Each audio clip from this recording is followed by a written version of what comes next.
Kai. Masi. Tak salam. Salamu za nini? Ni nini? Ongea na sauti nini? Nimekuja nini? Chukuru fees. Umekosa?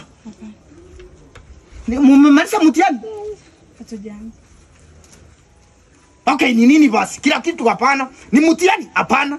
Ni msasi umekosa shule? Hapana. Ni mtihani umemaliza? Hapana. Okay, ni nini nimekuleta nyumbani? Najua tangu tuende shule tumekaa wiki kama 4 hivi. Sasa nikaona nimekumisa cha nikuje nyumbani alafu. Ukanimisi mimi? Mnaanza lini mtihani? Next week. Okay, apart from kunimisi. Ukuja kuchukua maziwa na ukuja kunisalimia. Ndio rudi shule kufanya mtihani. Kwa nani? Ndio nakuuliza kwa nani? Niambie kweli. Kweli. Kweli una nani? Sasa nifunga hapa. Kweli una nani? Si basi unipe maziwa nirudi basi. Maziwa?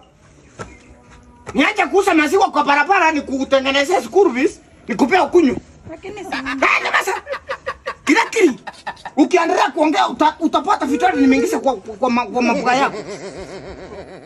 Sasa kwangu. The shortest man possible mwenye songa ka. Ndio umekuja kuchukua maziwa.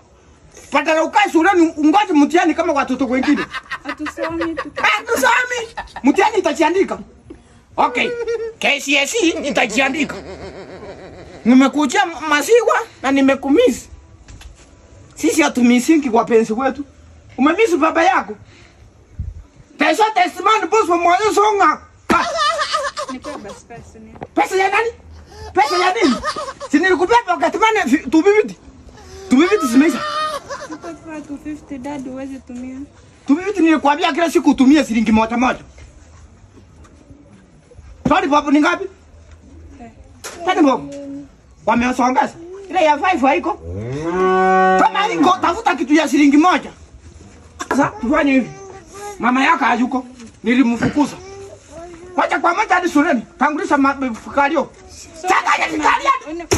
Changanya fikaria hadi shuleni.